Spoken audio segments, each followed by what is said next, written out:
فاتحہ۔ لا حول ولا قوة الا باللہ العلی العظیم۔ اعوذ باللہ من الشیطان الرجیم، بسم اللہ الرحمن الرحیم۔ الحمد للہ الذی ہدانا لہذا وما كنا لنهتدی لولا ان هدانا اللہ، لقد جاءت رسول ربنا بالحق، ثم الصلاة والسلام على مولانا صاحب دعوة النبوية وصولة الحیدریہ وعصمة الفاطمیہ وصلح الحسنیہ وشجاعة الحسینیہ وعبادة السجادیہ والمعاصر الباقریہ والحلوم الجعفریہ والحلوم القاسمیہ وحجة الرضویہ وجواد تقویہ ونخابة نقویہ وہیبۃ العسکریہ وغیبۃ لاخیہ۔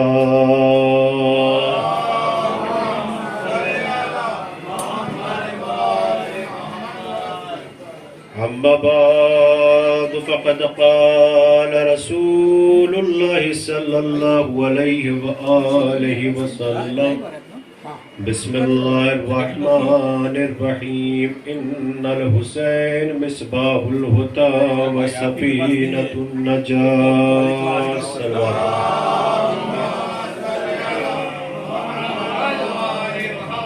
ذرا سا آپ لوگ صلوات پڑھتے ہوئے اور تھوڑا سا آگے آ جائیں، بیچ میں جگہ بہت ہے تاکہ بعد والے بھی اندر آ کے بیٹھ جائیں۔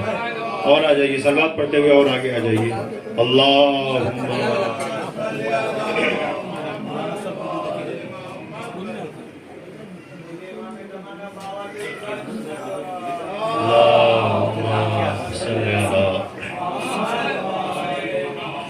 مومنین کرام، لائق صد احترام ماتم داران امام مظلوم کربلا، یقیناً خطابت کرنے کا کوئی موقع نہیں ہے یہاں پہ، بس آپ کے سامنے اس لیے آیا ہوں کہ مصائب سید الشہداء بیان ہو سکے اور مدینے سے رخصتی کے مصائب آپ کے سامنے بیان کیے جا سکیں۔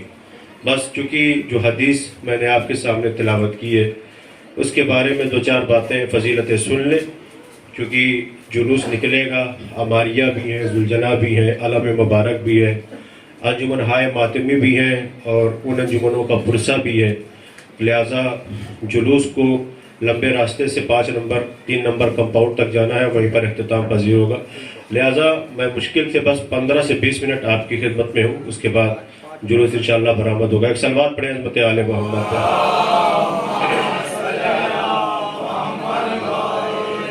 مومنین کرام، رسول اللہ کی بڑی مشہور و معروف حدیث ہے کہ ان الحسین مصباح الہدی وسفینۃ النجات، بے شک حسین ہدایت کا چراغ ہے اور نجات کی کشتی ہے۔ غور کریے گا، ان الحسین مصباح الہدی وسفینۃ النجات، بے شک حسین ہدایت کا چراغ ہے اور نجات کی کشتی ہے، یعنی رسول اللہ نے بتا دیا کہ یقیناً اگر ہدایت پانا چاہتے ہو تو اپنے آپ کو کشتی حسین پر سوار کر لو۔ غور کر رہے ہیں، اگر کشتی حسین پر سوار ہو جاؤ گے تو یہیں سے تمہاری نجات ہو جائے گی، اور اگر تم نے کشتی حسین کو نہ پہچانا، اس کشتی کی عظمت کو نہ پہچانا، اس کشتی کی معرفت تم نے حاصل نہیں کی، اس کشتی سے کٹے رہے، اس کشتی سے دور رہے تو تمہاری نجات نہیں ہے۔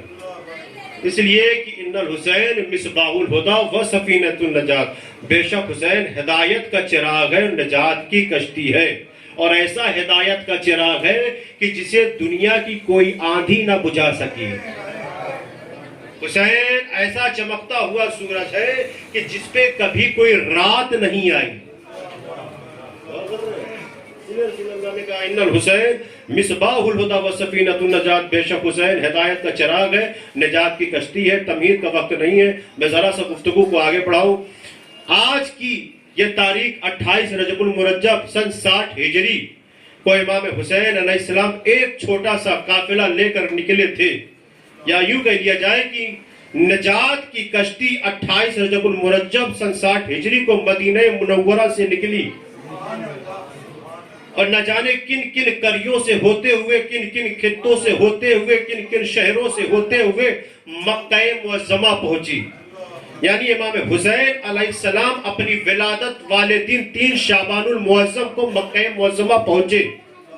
28 رجب المرجب کو نکلے اور 3 شعبان 60 ہجری کو کہاں پہنچے؟ مکہ معظمہ میں۔ اور مکہ معظمہ میں امام حسین علیہ السلام کب تک ٹھہرے رہے؟ روایت آپ کے سامنے ہے، تاریخ آپ کے سامنے ہے۔ پورا شعبان، پورا رمضان، غور کر رہے ہیں۔ اس کے بعد شوال، پھر ذیقعدہ، پھر ذی الحجہ میں یہ نجات کی کشتی آگے بڑھی ہے۔ جتنے سوار تھے نجات کی کشتی پر، ان کو لے کر یہ نجات کی کشتی پھر ذی الحجہ کو آگے بڑھی ہے۔ راستے میں جناب مسلم کی شہادت کی خبر ملی ہے۔ بہرحال اس سے پہلے میں آپ کے سامنے ایک بات عرض کرنا چاہتا ہوں اور عرض کر کے آگے بڑھنا چاہتا ہوں۔ نجات کی کشتی مکے میں ٹھہری رہی، غور کریے گا۔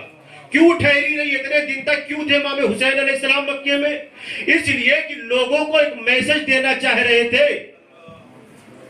مکہ مرکز ہے، مکہ چوراہا ہے، سینٹر ہے، اس لیے کہ بہت سے لوگ وہاں پہ آتے ہیں عمرہ کرنے کے لیے، حج کرنے کے لیے، طواف کرنے کے لیے، غور کر رہے ہیں۔ تو امام حسین علیہ السلام نے پہچنوایا، ایک میسج دیا کہ دیکھو یہ نجات کی کشتی ہے جو مکہ معظمہ میں خانہ خدا کے پاس ٹھہری ہوئی ہے، لہذا جو چاہتا ہے اس کے پاس موقع ہے کہ وہ اپنے آپ کو نجات کی کشتی پر سوار کر لے۔ لیکن نہ جانے کیسے حاجی تھے کہ جو طواف خانہ کعبہ میں مصروف تو تھے لیکن نجات کی کشتی کی اہمیت کو نہیں سمجھ رہے تھے۔ کیا پتا وہ حاجی بھی تھے کہ پاجی تھے۔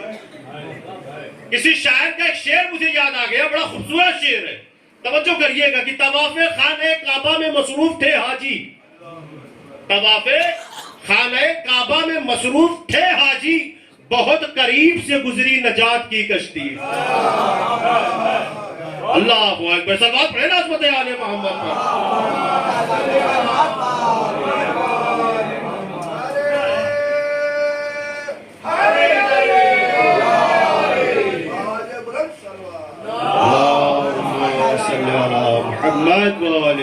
غور کیا آپ نے؟ طواف خانہ کعبہ میں مصروف تھے حاجی، مصروف تھے حاجی، بہت قریب سے گزری نجات کی کشتی۔ نہ جانے کیسے تھے کہ انہوں نے نجات کی کشتی کی اہمیت کو نہ سمجھا، نہ پہچانا۔ یقیناً اگر پہچان جاتے، کشتی حسین پر سوار کر لیتے اپنے آپ کو، تو آج ان کی نجات ہو جاتی۔ اور یہ نجات کی کشتی تھی، یہ اسی لیے قریہ با قریہ، خطہ با خطہ، شہر با شہر، منزل با منزل کربلا معلیٰ تک یہ نجات کی کشتی پہنچی ہے۔ کیوں؟ اس لیے کہ موقع ہے، آؤ یہ نجات کی کشتی تمہاری نظروں کے سامنے سے گزر رہی ہے، کہیں ایسا نہ ہو کہ تم سوتے رہ جائے اور نجات کی کشتی نکل جائے۔ اس لیے امام حسین علیہ السلام سے جب کسی نے پوچھا کہ وہ فلاں شام والا، اس کے پاس یہ ہے، اس کے پاس وہ ہے، اس کے پاس یہ ہے، تو امام حسین علیہ السلام نے کہا جس کے پاس جو کچھ ہے رہا کرے، لیکن اگر تم سمجھنا چاہتے ہو میں کون ہوں وہ کون ہے، تو بس اتنا جان لو کہ میں زلال پانی ہوں، وہ خارا پانی ہے۔ ہائے ہائے ہائے، میں زلال پانی ہوں، وہ خارا پانی ہے۔ ابھی آپ چاہنے والے ہیں جو ہمارے جوان بیٹھے ہوئے، ذرا ان کو میں سمجھا دوں کہ زلال پانی کسے کہتے ہیں۔ خارا تو آپ سمجھ گئے، بھائی ممبئی میں رہتے ہیں تو خارا سمجھیں گے ہی۔ صلوات پڑھیں نا عظمت ہے آل محمد پر۔ زلال پانی کہتے ہیں میٹھے پانی کو۔ امام حسین نے کہا میں حسین ابن علی زلال پانی ہوں۔ زلال پانی کی خاصیت کیا ہوتی ہے؟ زلال پانی کی خاصیت یہ ہوتی ہے کہ کوئی پیاسا ہوتا ہے تو اس کی پیاس بجھ جاتی ہے۔ زلال پانی کی خاصیت یہ ہوتی ہے کہ جہاں سے، جس راستے سے، جس منزل سے گزر جاتا ہے، سب کو آباد کرتا ہوا جاتا ہے۔ زلال پانی کی خاصیت یہ ہوتی ہے کہ جس جگہ سے یہ پانی گزرتا ہے ساری چیزیں ہریالی میں تبدیل ہو جاتی ہے. غور کر رہے ہیں؟ یعنی زلال پانی کی یہ کوشش ہے کہ میں پیاسوں تک پہنچ جاؤں, میں محتاجوں تک پہنچ جاؤں تاکہ ان کو میرے پہنچنے سے فائدہ ہو جائے. زلال پانی دیکھتا ہے سامنے پہاڑ ہے تو کیا ہوا, لیکن پہاڑ کے سینے کو چاک کر کے پیچھے مجھے جانا ہے. اس لیے کچھ ایسے بھی ہے کہ جو پہاڑ کے پیچھے میں نے تاریخ آپ کے سامنے رکھ دی ہے. امام حسین نے کہا میں زلال پانی ہوں, مدینے سے نکلے ہیں تو نہ جانے کن کن پہاڑیوں سے منزلوں سے ہوتے ہوئے نکلے. یہ زلال پانی کی خاصیت ہے کہ وہ محتاجوں تک پہنچ جائے تاکہ کوئی پیاسا نہ رہے. پھر اس کے بعد امام حسین نے کہا یہ خارے پانی ہے. ظاہر کے بارے میں بھی آپ سن لیجئے. یہ شام والے جو ہیں یہ خارے پانی ہے. ان کی خاصیت یہ ہے کہ یہ جس ایریا سے گزرتے ہیں آباد نہیں کرتے, برباد کر دیتے ہیں. یہ جہاں سے جاتے ہیں ہریالیوں کو ختم کر دیتے ہیں. یہ جہاں جاتے ہیں وہی جم جاتے ہیں. نہیں غور کیا آپ نے بھائی, خارا پانی آپ دیکھیے چوپاٹی وغیرہ میں گھومنے جاتے ہیں کہ جہاں جاتے ہیں وہی جم جاتے ہیں. ایک جملہ میں آپ کے سامنے عرض کر دوں, امام نے کہا میں زلال پانی ہوں, یہ خارے پانی ہے. شام والوں کو اٹھا کے دیکھ لیجئے, جو شام میں حکومت کر رہے تھے وہ شام ہی میں جم گئے, وہ کبھی شام سے باہر نہ نکل پائے. سلوات پڑھے نا عظمت آل محمد.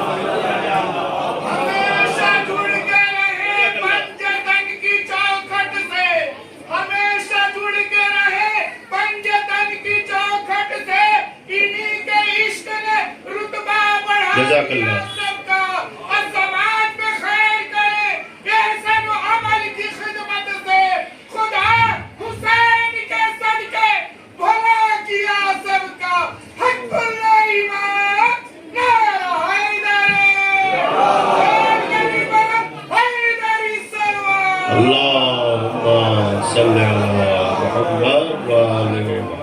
دیکھیں مجھے 10 سے 12 منٹ 13 منٹ ہو گیا ہے, بس آخری کچھ 7 سے 8 منٹ سن لیجئے.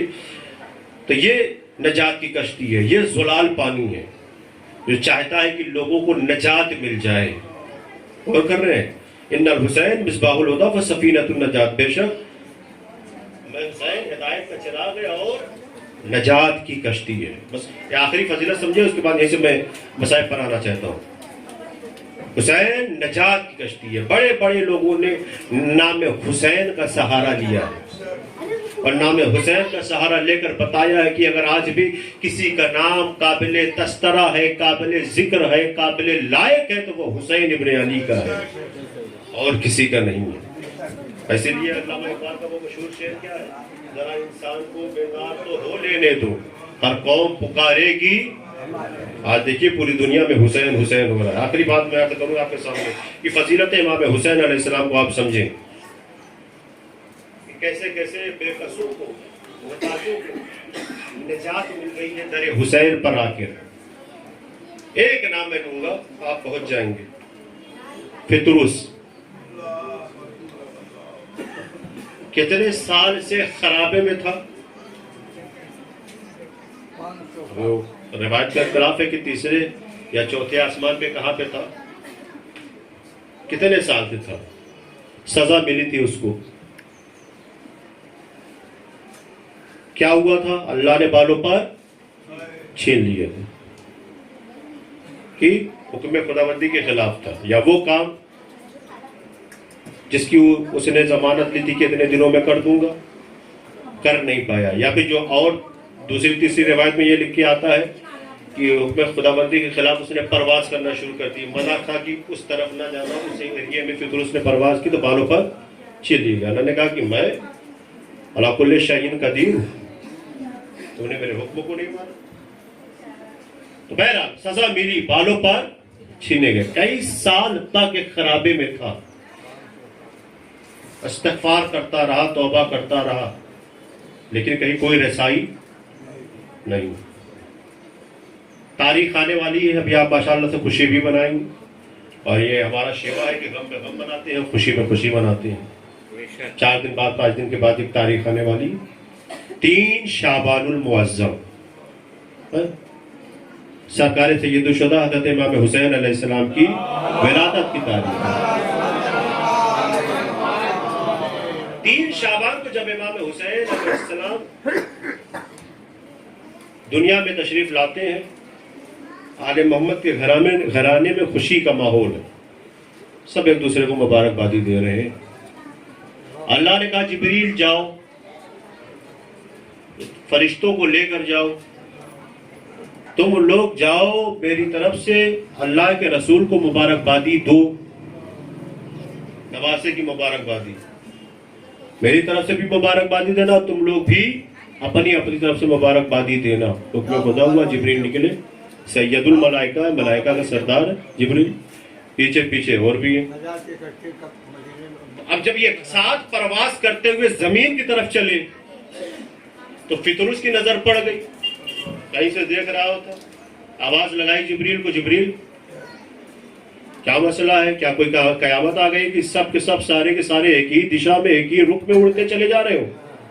کہا نہیں، کافر کا حکم خدا ہے کہ نبیوں کے سردار کے پاس پہنچو، رحمت للعالمین کی خدمت میں پہنچو۔ کیوں؟ کہا رہے ان کے ہاں نواسا آیا ہے مبارکبادی کے لیے، اللہ کی طرف سے بھی مبارکبادی ہم لوگ لے کر جا رہے ہیں، ہم لوگ خود دیں گے۔ فطرس نے کہا مجھے بھی لے کے چلے، جبریل نے کہا نہیں، پرمیشن ادھر سے لو، توجہ کریے گا، اجازت ادھر سے لو، کس سے؟ خدا سے۔ کیا پتا پھر تم کو ہم لے کے چلے جائیں تمہارے جیسا ہمارا بھی آپ ہوگا، اجازت پرمیشن لے لو۔ فطرس نے اجازت لی، اجازت ملی، جبریل فطرس کو بھی ساتھ میں لے کر جاؤ۔ میدان میں ریڈی، دیکھیے کہاں سے کس کا مقدر جاگ جاتا ہے، لے کر جاؤ۔ فطرس بھی آیا، جبریل نے مبارکبادی دی، فرشتوں نے مبارکبادی دی۔ آخر میں فطرس کو جبریل لے کر رحمت للعالمین کی خدمت میں آیا، یا رسول اللہ فطرس ہے۔ کیا رسول اللہ کو نہیں پتا تو رہا ہوگا نا، لیکن پھر بھی جبریل نے کہا کہ فطرس ہے۔ کہا بالوں پر کیا ہوئے؟ کہا سزا ملی ہے، اور حکم خدا ہے کہ فطرس کو بھی لے کر جاؤ۔ تو آپ کی خدمت میں لے کر آئے، فطرس نے مبارکبادی دی۔ مبارکبادی دینے کے بعد کہا جبریل جی رسول اللہ فطرس کو لے جاؤ، گہوارہ حسین سے مس کر دو۔ توجہ کریے، گہوارہ حسین سے مس کر دو۔ جبریل نے کہا کہ جاؤ اپنے آپ کو گہوارہ حسین سے مس کر لو۔ فطرس نے مس کیا، توجہ کریے گا، فطرس نے مس کیا، فطرس کا مقدر جاگا، بالوں پر واپس مل گئے۔ جب بالوں پر واپس ملے نا تو یہی کہتا جا رہا تھا کہ من مثلی، میرے جیسا کون ہے؟ انا عتیق الحسین، میں حسین کا آزاد کرتا ہوں، میں حسین کا آزاد کرتا ہوں۔ جب نہیں کوئی پوچھ لے فطرس اتنا غرور اچھا نہیں، اتنا گھمنڈ اچھا نہیں، کہا نہیں آج غرور ہی کی بات ہے، اس لیے کہ حسین نے مجھے آزاد کیا ہے۔ اب یہاں پہ ایک دنیاوی جو سوال ہوتا ہے ہمارے جیسے اور آپ کے انسان بول دیتے ہیں کہ ارے فطرس کو گہوارہ حسین مل گیا، کاش کہ ہم کو بھی گہوارہ حسین ملا ہوتا تو ہم بھی اپنے آپ کو مس کر لیتے۔ میں کہوں گا فطرس کو گہوارہ حسین ملا، آپ کو اس سے بڑھ کر ملا، اس سے بڑھ کے کیا ملا؟ اما فطرس کو گہوارہ ملا، آپ کو فرش اعظم ملا۔ فرش اعظم پر آؤ، یہاں پر بیٹھو، اپنے بگڑے ہوئے مقدر کو جگا لو۔ صلوات پڑھے عظمت آل جو ہم یہ زندہ ہے، قسم خدا کی اے افسر جو ہم یہ زندہ ہے، طوفان آل محمد کے دم سے زندہ ہے، تو ہی نجات کی ہے دنیا، حسین زندہ باد، خدا کے دین پکارا، حسین زندہ باد، حق الرحمن نعرہ حیدر، اللہم صلی علی محمد۔ جزاک اللہ، ماشاءاللہ آپ کی سماعتوں کا بس وقت اس سے زیادہ کی اجازت نہیں دیتا۔ تو ان حسین مصباح الہدی و سفینۃ النجات، بے شک حسین ہدایت کا چراغ اور نجات کی کشتی، اپنے آپ کو کشتی حسین پر سوار کر لو، نجات کی کشتی پر سوار کر لو۔ ہوا کیا؟ حضرت 28 رجب المرجب کو ہم جلوس اعزاں نکالتے ہیں، امام حسین کی یاد میں کیوں الوں؟ سب سے بڑا دشمن ہے آل محمد، 22 رجب المرجب کو ہلاک ہوا غاسل جہنم، لعنت ہو اس پر، لیکن اس نے تحریر اپنے بیٹے کے لیے لکھ دی تھی، لعنتی بیٹا تھا، تو فلا فلا فلا سے بیعت لے لینا میرے جانے کے بعد۔ اور عبداللہ ابن عمر، عبداللہ ابن زبیر، حسین ابن علی اور دیگر جو اکابرین میں سے تھے۔ اور نوٹ لگایا، یاد رکھنا، عبداللہ ابن عمر، عبداللہ ابن زبیر، یہ لوگ ایسے کہ ان کو ڈرا دو گے، دھمکا دو گے، تلوار دکھا دو گے تو تمہارے خلاف نہیں رہیں گے، لیکن ہاں ایک نام اس میں ایسا ہے، حسین ابن علی، بیعت ضرور لے لینا، اگر بیعت نہ لیے تو تمہارا ہی گھاٹا ہے، تم نقصان میں ہو، تمہاری طرف خطرہ ہے۔ اور جانے کے بعد وہی ہوا، ایک ہی 2 دن کے بعد ان کا سفیر مدینے میں جو ان کا حاکم تھا ولید، خط آ گیا، حسین ابن علی سے بیعت لے لو، اگر اسے حسین ابن علی انکار کرتے ہیں تو ان کے سر و تن میں جدائی کر دو۔ ولید کا آدمی سپاہی امام حسین کے گھر پر آیا، امام حسین نے دروازہ کھولا، کہا ولید نے آپ کو بلایا، کہا کیوں؟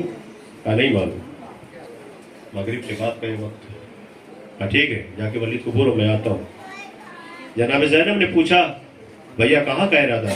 کہا ولید نے بلایا۔ جب ولید کا نام سنا تو جناب زینب نے کہا کہ بھیا تنہا نہ جانے دوں گی،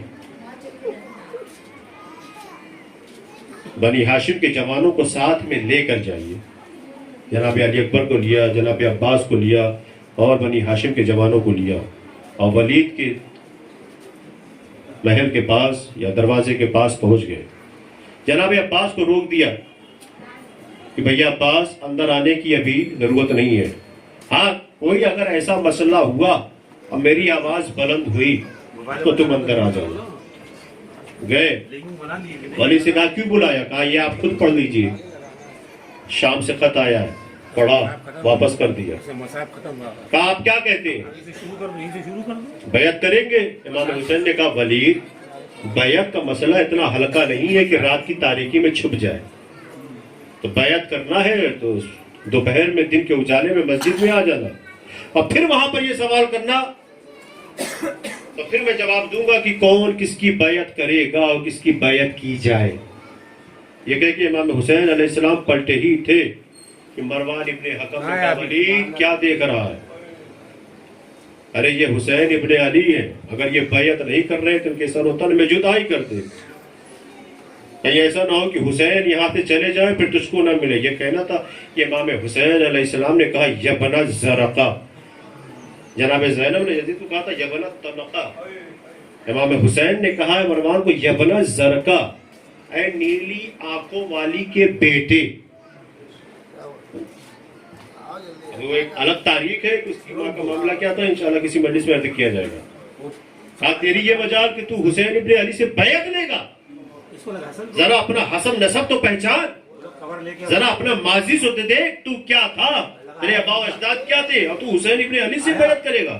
مثلی لا یبایع مثلا، مجھ جیسا تجھ جیسے کی بیعت نہیں کر سکتا۔ آواز کا بلند ہونا تھا کہ جناب عباس تلوار سے نیام سے تلوار نکال کر داخل ہو گئے۔ اے مولا کس نے ہے کہ جو آپ کی شان میں گستاخی کی بس اتنا کہنا تھا کہ امام حسین نے کہا بھیا عباس ابھی کربلا نہیں۔ بعض اداران امام مظلوم کربلا 2 جملے سنے، گھر آئے، جناب زینب نے پوچھا بھیا کیا ہوا؟ اے بہن زینب نانا کے مدینے کو چھوڑنا پڑے گا، ایک چھوٹا سا قافلہ بناؤ، سامان سفر باندھو، ہم لوگ مدینے کو چھوڑ کے نئی بستی بسائیں گے۔ اے بھیا کہاں کا ارادہ ہے؟ اے بہن زینب ہم یہاں سے نینوا کی طرف جائیں گے، قادسیہ کی طرف جائیں گے، شط فرات کی طرف جائیں گے۔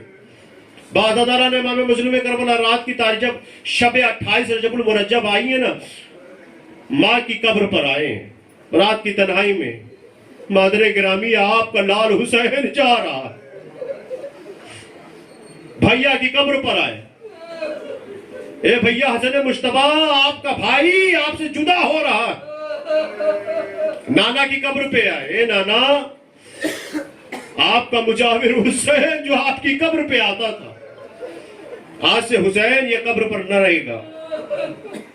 بعد ازاں نے امام مظلوم کربلا قافلہ تیار ہوا، 2 منزلوں پر یہ قافلہ حسینی رکا ہے مدینے سے چلتے وقت، بس وہ سن لیجئے۔ جب قافلہ آگے بڑھا تو پہلی منزل کسی نے کہا اے مولا حسین کوئی بی بی ہے جو قافلے کے پیچھے پیچھے آ رہی ہے۔ امام حسین قافلے کے پیچھے گئے نہ سنے، رونے کے لیے یہ کافی ہے، تصور شرط ہے۔ قافلے کے پیچھے گئے تو کیا دیکھا، کوئی اور نہیں، یہ تو بیٹی صغرا ہے۔ اے بیٹی صغرا تم نے رخصت کر دیا تھا، پیچھے آنے کا سبب کیا ہے؟ اے بابا جان میں ساتھ میں جانے کے لیے نہیں آئی ہوں۔ کہا پھر کسی نے کہا ایک لمحے کے لیے میرے بھیا اصغر کو میری آغوش میں دے دیجئے۔ یہ کہنا تھا کہ جناب رباب کی اماری کو بٹھایا گیا، جناب رباب کی گود سے جناب علی اصغر کو لے کے جناب صغرا کی آغوش میں دیا گیا۔ جناب صغرا نے بھیا علی اصغر کو لیا، حسرت بھری نگاہ سے دیکھتی رہی، اے بھیا تم مجھے چھوڑ کر مت جاؤ، ارے تجھے صغرا کھلائے گی، تمہارے لیے کھلونے لے کر آئے گی۔ کچھ دیر تک پیار کرتی رہی۔ امام حسین آگے بڑھے، جناب صغرا نے کہا اے بابا زبردستی میری آغوش سے اصغر کو نہ، اے بابا اگر اصغر خود چلے جائے تو لے لینا۔ بس اتنا کہنا تھا کہ امام حسین نے کہا میں اصغر کو زبردستی لینے نہیں آیا، ہاں اصغر کے کان میں مجھے کچھ کہنا ہے۔ نہ جانے امامت نے ششماہ مجاہد کے کان میں کیا کہا کہ ایک مرتبہ حضرت بھری نگاہ سے بہن کی آغوش کو دیکھا، پھر ہمک کر بابا کی آغوش میں آ گئے۔ شاید یہی کہا ہوگا امام حسین نے، اے بیٹا اگر تم نہ چلو گے تو ہرملا کے تیروں کا نشانہ کون بنے گا؟ بعض ادارہ نے امام مظلوم کربلا آخری جملہ سننے، ختم دعا ہے۔ دوسرا مرحلہ، جب چلتے چلتے قافلہ رکا ہے مدینے سے، ابھی کچھ ہی دور آگے بڑھا تھا، پھر کسی نے کہا اے مولا کوئی ضعیفہ ہے ہاتھ میں عصا لے کر پیچھے پیچھے آ رہی ہے۔ امام حسین جب آئے، بہت جلدی جلدی میں پڑھ رہا ہوں، جب آئے تو کیا دیکھا، یہ کوئی نہیں ہے، یہ تو مادر عباس جناب ام المؤمنین ہے۔ احترام میں گھوڑے سے اتر گئے، مادر گرامی آپ نے رخصت کر دیا تھا، شہزادے جانے کے لیے نہیں آئی ہوں، ایک لمحے کے لیے میرے عباس کو میرے حوالے کر دو۔ جناب عباس کو جناب ام المؤمنین کے حوالے کیا گیا۔ جناب ام المؤمنین جناب عباس کا ہاتھ پکڑ کر قبر رسول پر آئی، اے عباس بیٹھ جاؤ۔ جناب عباس بیٹھ گئے، اے عباس اپنا دائنا ہاتھ قبر رسول پر رکھو۔ جناب عباس نے رکھ دیا، اے عباس اپنا بایاں ہاتھ میرے سر پر رکھو۔ جناب عباس نے رکھ دیا۔ ایک وقت جناب ام المؤمنین نے کہا اے عباس ارے قبر رسول کو گواہ بنا کے میرے سر کی قسم کھا کے کہو جب تک زندہ ہو زینب کی چادر سلامت ہے، جب تک زندہ ہو کلثوم کی چادر سلامت ہے۔ میں کہوں گا اے بی بی ام المؤمنین ذرا روز عاشوراء کربلا کے میدان میں آئیے، ہائے بعد شہادت حسین یہی زینب ام کلثوم ہے جن کے سروں سے چادریں چھین لی گئیں، سکینہ کو تماچے لگے، گوشوارے چھینے گئے، خیموں میں آگ لگائی گئی، بیبیاں ایک خیمے سے دوسرے خیمے میں۔ انا للہ و انا الیہ راجعون، رضم بقضائہ و تسلیما لامرہ، الا لعنۃ اللہ علی القوم الظالمین، سیعلم الذین ظلموا ای منقلب ینقلبون۔ ماتم حسین۔